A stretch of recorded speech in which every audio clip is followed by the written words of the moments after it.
नमस्कार साथियों, मैं प्रवीण प्रताप सिंह एग्रीकल्चर चौपाल पर आपका स्वागत करता हूं। और इस समय मैं शीतल सक्षम कोल्ड स्टोरेज दिगनेर शमशाबाद रोड पर हूं। और इस समय आप मेरे पीछे देख पाओगे, ये दो गाड़ियां खड़ी हुई हैं। दो गाड़ियां लोड हो रही हैं बाहर मंडी के लिए। बाकी बीज निकासी के लिए ये ट्रैक्टर्स वगैरह खड़े हैं और गाड़ियाँ खड़ी हैं। तो यहाँ पे देखेंगे किस तरह की स्थितियाँ हैं, किस तरह की बीज निकासी वगैरह है, किस तरह की निकासी है। यहाँ पे भैया होंगे, युवराज जी जो ओनर है, उनसे बातचीत करेंगे।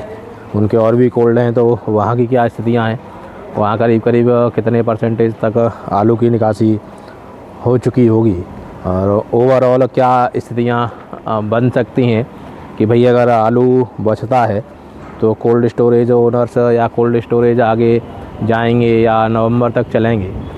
इन सब विषयों पर बातचीत करेंगे। और बाकी बीज निकासी की बात करूं तो बीज निकासी की शुरुआत हो चुकी है। और अभी हाल फिलहाल में क्योंकि ज़्यादातर किसानों को क्या है कि वही परिवर्तन करने के बाद में ही आलू की बुवाई कर पा रहे हैं, तो बीज निकासी का उतना ज़्यादा दबाव नहीं है। धीरे धीरे अपना किसान खेत की तैयारियों में लगा है और साथ ही साथ बीज निकासी भी कर रहा है। तो उतनी ज़्यादा हाई तौबा अभी समय नहीं दिख रही है बीज निकासी की। धीरे धीरे किसान जितनी परिवर्तन हो पा रही है उतनी जगह के लिए निकाल के ले जा रहा है आलू और अपनी बुवाइयाँ शुरू कर रहा है। तो अगर आप चैनल पर पहली बार हैं तो चैनल को सब्सक्राइब करें, वीडियो को लाइक और शेयर करें।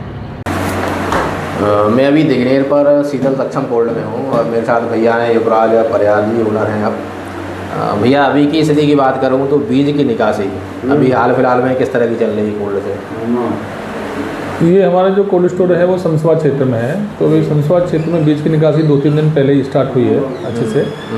और बीज की निकासी भी पिछले वर्षों की तरह नहीं हो रही है जो एक साथ किसान बीज निकालने आते थे, क्योंकि काफ़ी सारे एरिया में पलेवट करनी पड़ रही है। बारिश का काफ़ी गैप हो गया तो धीमे धीमे बीज निकल रहा है। जैसे जैसे किसानों की पलेवट होती जा रही है उसी हिसाब से वो अपना बीज निकालते जा रहे हैं। बीज निकालने में कोई बहुत भीड़ भाड़ या मतलब पिछले वर्षों की तरह जो एकदम से भीड़ आती थी वो माहौल नहीं है। बड़े शांति के साथ बीज निकल रहा है। थोड़े थोड़े किसान आ रहे हैं, अपने आराम से अपना बीज ले आ रहे हैं। अच्छा, अभी तक की बात करूँ तो अभी तक करीब करीब परसेंटेज के हिसाब से देखें तो 2 या 3 दिन में कितना निकल चुका होगा बीज आपके यहाँ से?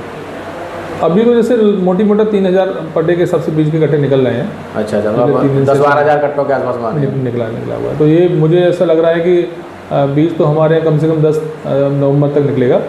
और बुवाई भी इस पर यहाँ पे लेट होगी। उसके 2-3 कारण भी हैं। जैसा कि पहले आपसे मैंने बताया कि पलेवट न होना भी एक बड़ी बात है कि धीमे धीमे पलेवट हो रही है। जी जी। सही से विद्युत भी नहीं मिल पा रही है, सप्लाई भी प्रॉपर तरीके से नहीं मिल पा रही है। और उसके अलावा हमारे क्षेत्र में गोभी बहुत होती है और इस बार गोभी की फसल में बारिश से बहुत नुकसान हुआ है। बहुत ज़्यादा मुश्किल से मुश्किल 30-35% गोभी की फसल बची है। क्या है, किसान के खेत में पहले तो ये होता था कि उसको दिवाली पे आग के बाद आलू बोने होते थे तो वो अच्छी फसल को भी जोत के और ख़त्म कर देता था, क्योंकि उस टाइम तक गोभी की कीमतें गिर चुकी होती थी। बिल्कुल। इस बार चूंकि कीमत अच्छी मिल रही है गोभी ने होने की वजह से, तो किसान अपनी गोभी की फसल को भी लंबा खींचेगा। और मुझे लगता है कि वो 15 से लेकर 20 नवंबर तक यहाँ पर बुवाई बड़े आराम से चलने वाली है। अच्छा, जो गोभी की फसलें लोगों की ख़राब हुई है तो उनमें तो बुवाई जल्दी हो जाएगी? ऐसा बिल्कुल खेत ख़त्म तो बहुत कम हुए हैं। मतलब जैसे किसी खेत में पहले 100% हुआ करता था तो उसमें भी 70% है या 50% है। तो ऐसे खेत तो बहुत कम है जो बिल्कुल ख़त्म हुए हैं, उनमें तो बुवाई स्टार्ट होने वाली है।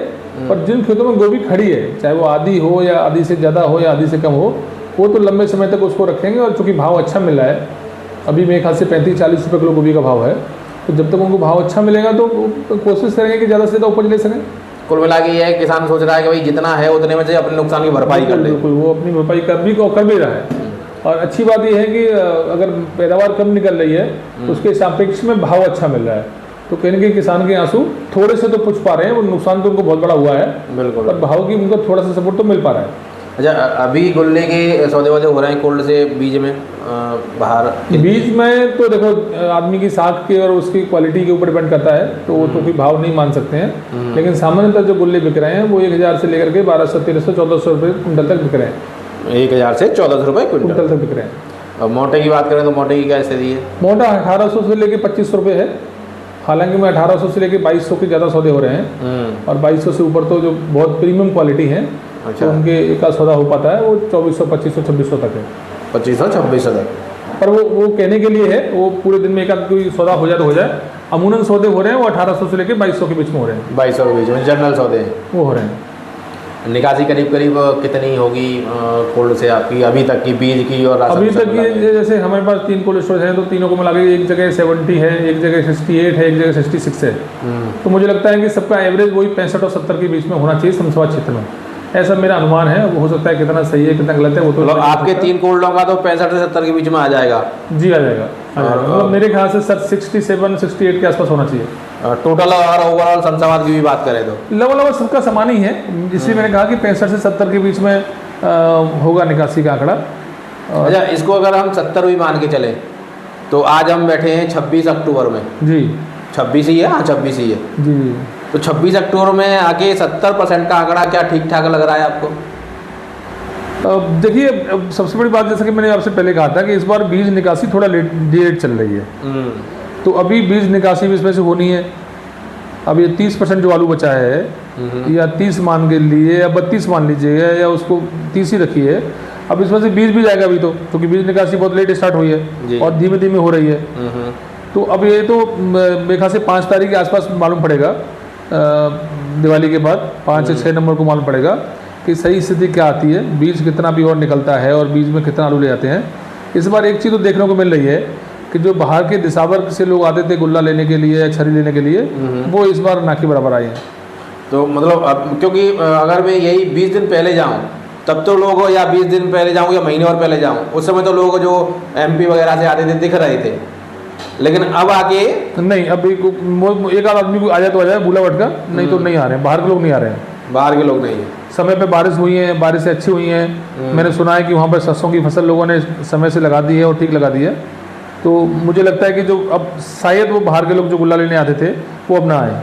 नहीं, असल में एक समस्या और रही है, जिस समय वो यहाँ से बीज लेके गए शुरुआत में, उस समय वहाँ बारिशें नहीं, और वहाँ भी वो लोग जल्दी लगा देते तो बारिशों का असर वहाँ भी रहा, वो जल्दी फसल नहीं बो पाए। निश्चित तौर पे ऐसा हुआ है, और उनका कुछ आलू खराब भी हुआ है। अब वो हिम्मत नहीं कर पा रहे हैं वो, या तो ये कि उन्होंने उस खेत में पहले सरसों की फसल बो रखी है। नहीं, सरसों के अलावा MP में किसान का रुझान इस बार लहसुन की तरफ ज़्यादा है। होना भी चाहिए, बहुत 2-3 वर्ष से लहसुन में बहुत अच्छी रिकॉर्ड तो इस बार भाव भी बहुत अच्छे मिल रहे हैं। लगातार 2-3 साल से भाव अच्छे मिले लहसुन में, और करीब 1.5 गुने के आसपास रकबा बढ़ सकता है लहसुन का इस बार MP में। हाँ, ये हो सकता है, बिल्कुल हो सकता है, बिल्कुल हो सकता है। मैं सहमत हूँ आपकी बात से। तो ओवरऑल अगर हम निकासी की सीजन को लेके चलें तो 5-6 नवंबर तक स्पष्ट हो पाएंगे कितना राशन का बच रहा है। बिल्कुल, और कितना इसमें से जो 30-32% आलू भी आज की तारीख में है, इसमें से कितना निकल पाएगा, कितना बीज जा पाएगा, कैसे क्या होगा। अच्छा, अगर हम ये मान के चलें कि भाई 30% में से करीब 12-14% होगा बीज का, तो हमारे पास करीब 18 से 16% के आसपास बचेगा। तो फिर तो कोई ऐसी समस्या वाली बात दिखती नहीं है आगे आने वाले समय के लिए। देखिए, ये मैं अभी हम जो बात कर रहे थे केवल शमशाबाद क्षेत्र की बात कर रहे थे। हाँ, शमशाबाद। तो शमशाबाद अपने आप में एक हिस्सा है पूरे जिले आगरा का। जी, ये अपने आप में कोई अलग से तो नहीं है, परिक्षेत्र तो नहीं है। जी। तो अगर पूरे परिक्षेत्र की बात करेंगे तो जैसा कि मुझे सुनने में आ रहा है, आगरा खंदौली, आगरा टोडरा जो रोड है, वहाँ पे शायद आलू कुछ ज़्यादा बच रहा है, क्योंकि वहाँ पे बीज निकासी लगभग होने को है। हाँ, वहाँ जल्दी हो जाती है, लगभग 80% बीज निकासी वहाँ पर हो चुकी है। तो वहाँ पे आलू थोड़ा सा ज़्यादा बच रहा है। और मुख्य बात यह है कि नवंबर के लिए हमारे पास कितना आलू बचता है, कितने कोल्ड दिसंबर के जो चलने वाले हैं वो चलेंगे। और मेरा व्यक्तिगत मानना ऐसा है कि शायद इस बार कुछ दिसंबर के लिए पिछले वर्ष के मुकाबले में ज़्यादा कोल्ड स्टोरेज आलू रखें और चलें। तो दोनों महीनों के लिए अभी कुछ स्थिति स्पष्ट नहीं हो पा रही है। किसानों से बस यही है कि जैसा मौका देखें उस हिसाब से करें, अपने विवेक से काम लें, और समय समय पर जैसा भी उनको मौका लगे आलू बेचते रहें, उसी में सबकी भलाई है। कुछ आलू उनको रखना है तो रख भी सकते हैं लास्ट के मंथ, दिसंबर मंथ के लिए, अन्यथा अगर उचित भाव मिलता है तो लगातार अपने आलू बेचते रहें। एक चीज़ मैं जानना चाह रहा था थोड़ा सा, और जैसे अभी आपने कहा कि हो सकता है कि दिसंबर इनको ज़्यादा कोल्ड जाएँ, तो ये कोल्ड को स्वेच्छा से जाएंगे या ऐसी परिस्थितियाँ इनके साथ बन जाएंगी भाई किसानों को आलू रखा है तो भैया मजबूरी हो जाए इनकी चलाना? देखिए, अभी हर इंडस्ट्रीज में लगातार चेंज आते रहते हैं। तो अभी कोल्ड स्टोर में इंडस्ट्री में भी चेंजेस आए हैं जी। अभी यहाँ पर किसानों के कोल्ड स्टोरेज भी लगातार बनते जा रहे हैं और बन रहे हैं। तो जो कोल्ड किसानों के कोल्ड स्टोरेज हैं, मुझे लगता है वो थोड़ी सी, क्योंकि किसानों का ही हिस्सा है वो, और किसानों भी उनको अपने आप में से ही मानते हैं और वो है भी किसान ही है, तो शायद उनके ऊपर एक सोशल प्रेशर रहता है कि भैया आलू रखा है तो प्लांट को चलाइए और लगातार कोल्ड स्टोर चलाते रहिएगा। तो वो एक सोशल प्रेशर की वजह से या किसी बिना अनकंडीशनल प्रेशर की वजह से, कोई किसी से कहेगा नहीं, कोई किसी से दबाव नहीं डालेगा, पर चूँकि उचित मूल्य मिल जाए, सही भाव मिल जाए, इस वजह से मुझे लगता है कि शायद कोल्ड स्टोर पिछली वर्ष से ज़्यादा कोल्ड चले। क्योंकि मैंने भी कहा ना कि किसानों ने नए कोल्ड बनाए हैं, मैं भी एक किसान ही हूँ और मैंने भी कोल्ड बना लिए हैं। तो एक किसान के दर्द को बेहतर समझ पाता है बजाय कि इंडस्ट्रियलिस्ट के। तो शायद ऐसा मुझे लग रहा है कि अगर आलू बचा इस बार ज़्यादा, तो शायद कुछ कोल्ड ज़्यादा चले लास्ट ईयर के मुकाबले। अच्छा, अगर अपने शमशाबाद की बात करें तो शायद ही कुछ परसेंटेज ऐसा होगा जो किसानी न करते हों कोल्ड स्टोरेज ओनर्स। अधिकतर लोग किसानी से जुड़े हुए हैं, मैं समझता हूँ 70-80% तक लोग जुड़े हुए बड़े आराम से शमशाबाद क्षेत्र में। तो शमशाबाद क्षेत्र के लोग तो जहाँ तक है हर संभव प्रयास करेंगे कि भाई किसानों को बेहतर से बेहतर जी बिल्कुल, इसमें कोई दरार नहीं है, उनके उत्पाद का मूल्य मिल पाए।